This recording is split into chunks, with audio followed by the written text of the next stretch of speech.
Hi, I'm Al Morgan, and welcome to White Papers That Help You Win Deals. This is a Porter Crunch Time paper, and we're real happy to have you here today.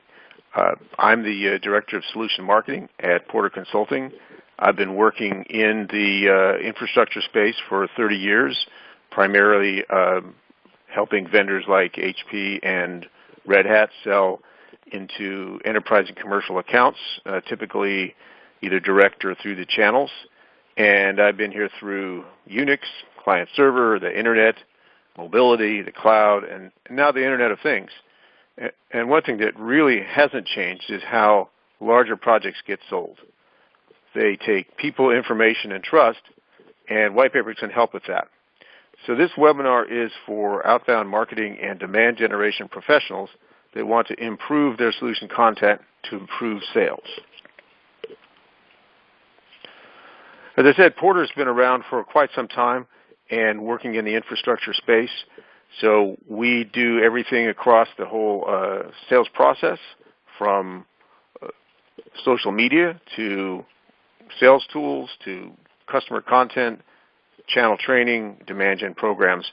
And we have a pretty good understanding of what works and what doesn't, because a lot of these programs we're involved in stick around for 6 to 12 months, and we get a lot of feedback from the field. So for today's agenda, we're going to look at the what, the why, and the how of white papers. We're going to start with the what, so let's jump in and take a look. What is a white paper? Remember, you see lots of white papers out there, but let's break it down into some general criteria so we can distinguish it from other kinds of content. So first, size. We consider 4 to 10 pages typical for white papers. We advise clients that if it's much longer than that, it's likely not going to be read. If it's fairly short, pretty punchy, has some things to say, then not only will it get read, but it'll get passed around in the organization, and that's really what you want. Next, let's look at the topic. There's a wide range of things. As you've seen, your inbox is probably spilling with offers for white papers out there today. Anything from focusing in on solutions, market trends, methodologies, best practices, techniques. Now, these are all things where, again, as a vendor, you want to put your best foot forward and let your customers know and your prospects know what you're good at, what your opinions are, and where the market's going. So from a sales purpose point of view, this is really where it gets interesting, and this is the focus of our talk today, is that there are white papers for different stages through the buyer's journey. If you look at the funnel here on the right side, you can see that as you get ever more qualified down the pipeline, the needs of the people that are making that decision are going to change, and actually the people that you're going to be influencing are going to change. So you want to take a real close look at that. So let's look at what kind of white papers are out there today that you can choose from. So there's, of course, the industry market survey. A lot of leading analyst groups do those.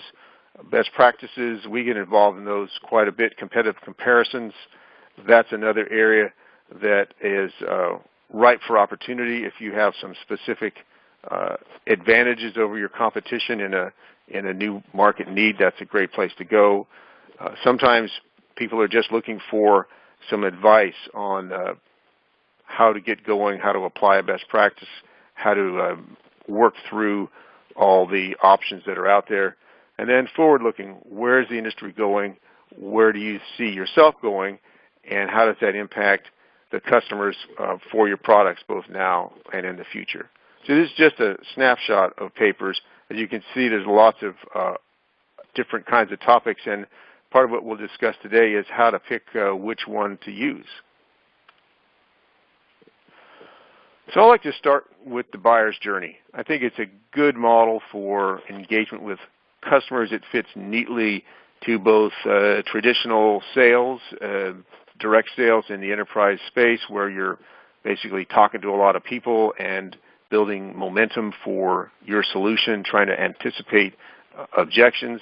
It also applies very well to today's digital marketing journey and the need to put content out in front of customers at every stage and make sure that you nurture them along, see what they're doing. So first, from the early stages, the earn attention stage, let's help buyers recognize issues. Let's look at educational content. Let's look at market research. Let's help them understand the big picture of where they might need to make some purchases to help them move in a direction that's important to them. As we get into the consideration stage, we really want to be a bit more tactical, because this is where customers are really starting to make decisions about short lists, where to reach out to vendors for additional information, who to look to for coaching. So again, different kind of a tone here in the papers and a different audience for them. So you want to keep that in mind. And then when you get down to the brass tacks of making a purchase decision, this is where you could get into real specific comparisons, use cases, references, reference architectures, things that make the point that what you have is really better than the competition. And again, there's some real interesting things about the white paper if it can really put your viewpoint out there. It's going to save you time in the selling process because it's going to require less time of your senior people and your pre-sales people to get some of the basic facts across. If you can capture those in a white paper, then that's a great way to advance your cause without having to get your VP on the phone or flying out to meet the account.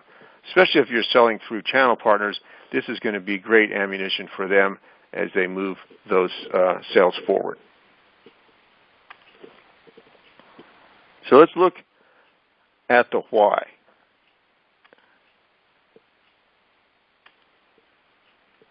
So we talked a little bit about this just earlier, but these are all things that you want to consider as you evaluate when and where to invest in a white paper. And one of the things I advise folks is to really think about what it means to sales. Really bring your sales team into the conversation in the planning stage.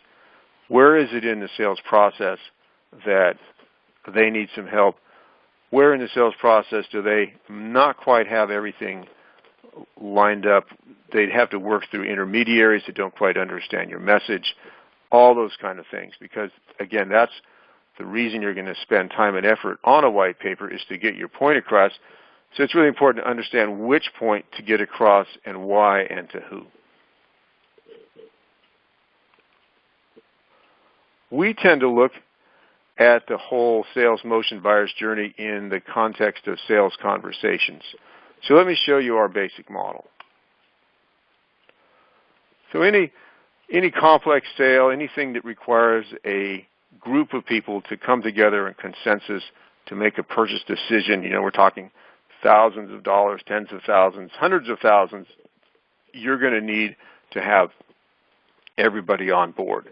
And one real simple model is the influencer in technology sales. These are lead architects, analysts, technical consultants, people within the organization that have their pulse on technology and where it's going and why it's important to the business. They can be either both on the IT side or on the line of business side. Your sales reps will know who they are. And then there's the problem owner. The problem owner is really interested in solving some immediate pain. They're very receptive, but they're going to use the influencer as a gatekeeper to them and a filter for the messages that matter. So you're going to have to look at both of those. And lastly, there's the decision maker. The decision maker is going to have to set priorities because they're going to have multiple problem owners and multiple investments that are being asked to make. And also, they should be listening to the influencer, making sure that they understand the trade-offs on each technology. So the other thing that's interesting is technology is not necessarily a green field. Wherever you're going to be selling your product, somebody's already there selling something, and there's already some people in the organization that are probably comfortable with that approach and perhaps that vendor. We call these folks the blockers. And they're typically in admin, in operations. They can be in the architecture side too if they're really wedded to a particular vendor, although I think architects should be selected for having open minds. And so you're really going to find this down in the admin operations, not invented here. Gee, we already have something that can do that. Gee, we already have a preferred vendor. So as you look at a white paper and you work with your sales team, make sure that you also take into account how to address the blocker in the sales process, what to put in either in the paper or elsewhere that blunts the arguments that they're going to make for the status quo. So now as we look at the white paper in the large, one thing to keep in mind is that as you make an investment here, that it provides a consistent anchor for your pitch. And that's both for your team and for your prospects. You want everybody to have your point of view in the same way. So from the team standpoint, again, reinforcing that there's a consistent message, common talking points, multiple marketing motions, content can be derived. We'll look at that in a few minutes. And then for your prospects, again, you're going to be describing best practice, marketer technique, providing substantiation to decision makers, establishing credibility in the marketplace. These are all things that the white paper can bring you in a consistent way. You know, it's great to have a few smart salespeople, but you really need to be able to move on and use everybody. So let's look at where that actual white paper can work for you. As you look at the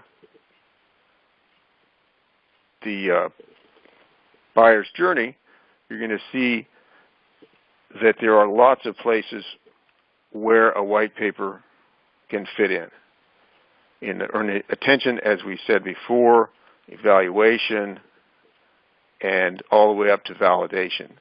So again, work with your sales team. Make sure that they're on board with wherever you would like to put a white paper in place, and it becomes part of their sales motion. If it's not what they use every day, then it's not worth doing. So finally, let's look at the how.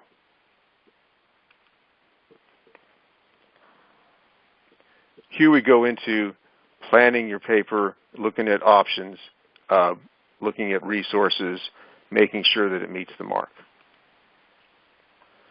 So you really have three investment options, three ways to spend your money on a white paper.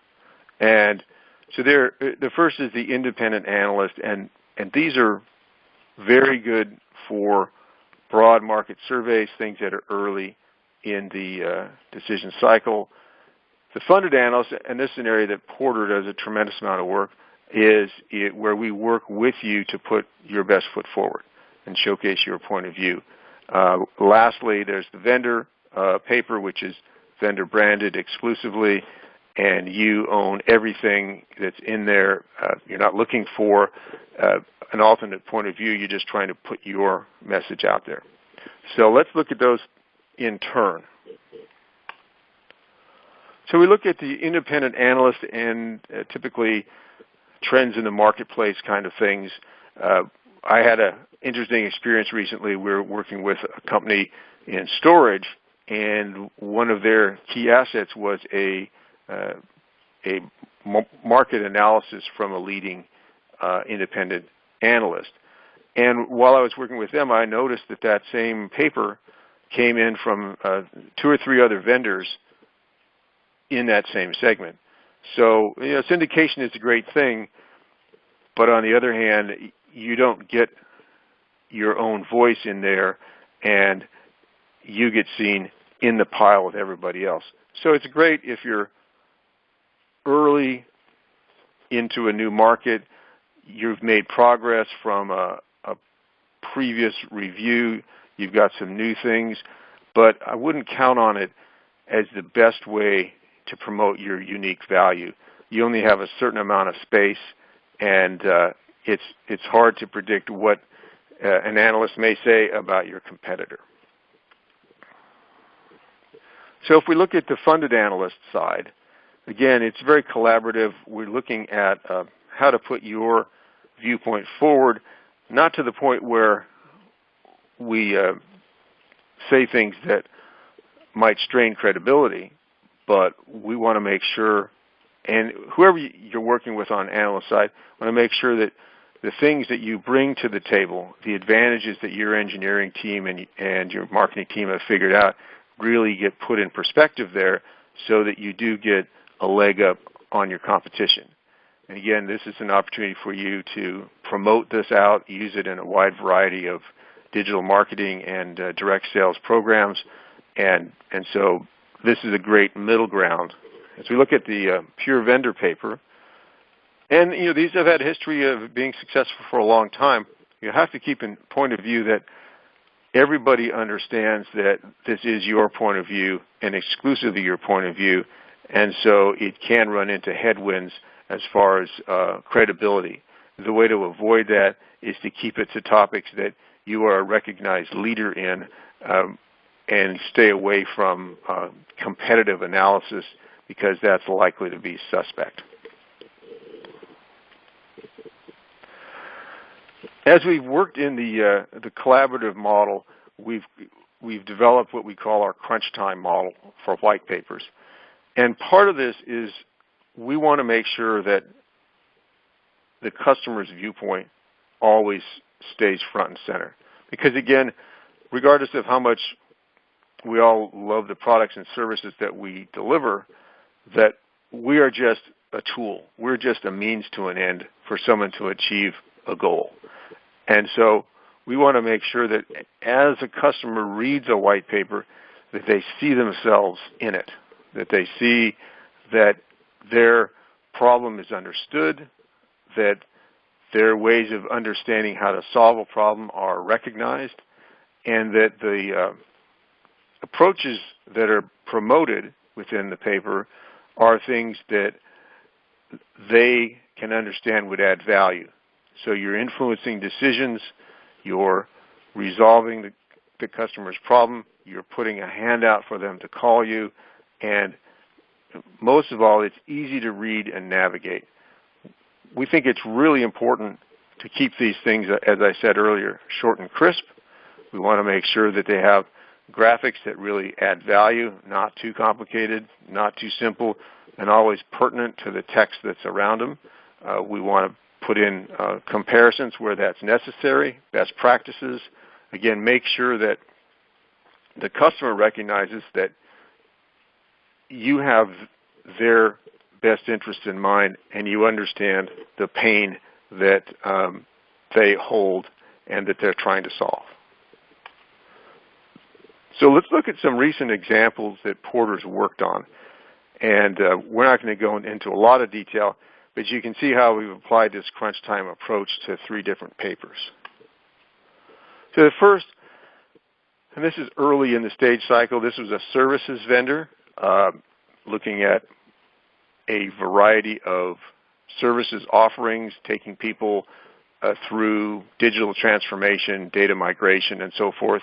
And so we always started with challenges. What was the issue that was holding a customer back from easily taking on the particular journey in mind? So we start with that, get people tied in, yes, that's what I recognize, that makes sense to me. And then from there, moving on to what are the recommended principles, outcomes, recommendations that would follow from that. So you've engaged the customer early with the issues that are important to them, got their buy-in there, and then brought them forward to understand your point of view and stick with you through the end of the paper. Second was a market comparison paper. In this case, this was a networking vendor looking to establish more credibility in the campus networking space.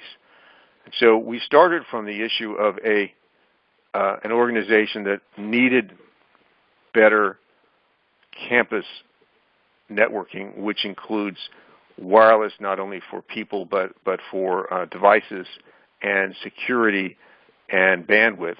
And we started looking at those criteria first, and we used those to create a business and technology criteria from which to rank the vendors, and then we went on to the actual ranking. So part of our work, and what you should demand with any vendor that's helping you with the paper, is to figure out where you fit the best and really tune any market comparison to your strengths. That'll give you the best ranking in a real-world situation and help you then move outward from there to other opportunities. Another one we did was an ROI analysis. So this is typically a late-stage kind of a paper looking at cost factors. In this case, the vendor was promoting their pre-configured systems over build from scratch. So we spent a lot of time really detailing out the factors, because the factors weren't actually hardware cost or support cost. It was all the labor and planning required to figure out what that solution was, so that people in the mid-market, people in the smaller enterprise market would see that it really took them more time and effort to use their own people to do these kind of systems than to go with a vendor that had already figured out the best configurations and made it easier to buy. So while there might be a higher upfront cost for the piece of gear, that the other cost that the customer might have would actually be quite a bit lower. So those are some things that you want to think about in terms of positioning a white paper. Now let's look at the investment that you've made. So you've spent a lot of time understanding a market space, customers, stakeholders. Let's see how you can reuse that as broadly as possible. We talked earlier about how it gets used across your teams. Let's look at how it gets used across the buyer's journey. So of course, gated asset is always part of it. You want to have social media and other campaigns that drive people to the asset. You can take the materials and fold them into sales decks. That's very helpful, especially for, in many cases, the pre-sales teams. So they have something in-depth that's very focused on the customer that they can use in conversations. Blogging, you can take pieces out and use those for individual blogs. There may be 5 or 10 blog-worthy topics in a single paper, and they can all tie back to the paper itself. Social media, you can use it in a lot of ways, both the topics within the paper that you develop, but also referring to the paper, referring to usage of the paper, things like that. You can also boil it down, to take the highlights, put them in a solution brief, put them in a brochure, put them in an infographic. Those are all great opportunities. And of course, the classic leave behind with the influencer, decision maker, problem owner out there in the field by your direct sales force. So putting it all together, you want to get your sales team involved. They're the ones that will tell you where the investment is really going to make a difference. They're going to tell you who it needs to address, what problems they run into on a regular basis, and give you the framework you need to create the paper that's really going to help them to win more business. So look at that in-depth information. Again, what we find over and over again is that there's a lot of generalities in marketing materials, and the more you can make things simple, concrete, and true, the more people are going to resonate with. So you really have to figure out what those things are and how to get them in the paper in a way that really seals the deal for you and makes people understand where you add value. So, again, you've got your own place in the marketplace. You have your own strengths. You need to share that unique perspective with your customers so that they can build a loyalty to you. We talked about the blocker before. I think it's really important. Consider that as part of the sales process. Make sure you bring that up with your sales teams. It's a very important area that's often overlooked. We try and shout our message out, and we don't realize who may be waiting to trip us up. to think through that and make sure that there's something in there that will put their issues off to the side and allow you a path forward. Last year, center your argument on supporting the deal. Again, what we're talking about with a paper is an influencing document at decision points in the sales process. So as we looked at the buyer's journey earlier, there are certainly lots of decision points as people narrow down from an industry survey to a short list to looking at priorities. So you want to figure out where your paper, or multiple papers in some cases, may be the best approach to supporting your field team. And lastly, make the most of your investment. You've spent a lot of time gathering facts that are really critical to your solution. Spent a lot of time understanding your customers and the sales cycle. Take advantage of that work and use it broadly. So Porter Consulting can help. As I said before, we support our customers across the buyer's journey, from social media through papers and content, webinars, channel training, down to demand generation programs, sales leadership, coaching, and we also provide on-demand professional services. So if you need a program manager or a writer, we can help with those things as well. Again, we're here to help, and we hope you enjoyed this webinar. If there are webinars that we can do for you, please let us know. So thank you very much. We're going to open it up to chat questions. You should have a little box on your screen, much as we show here on the sketch.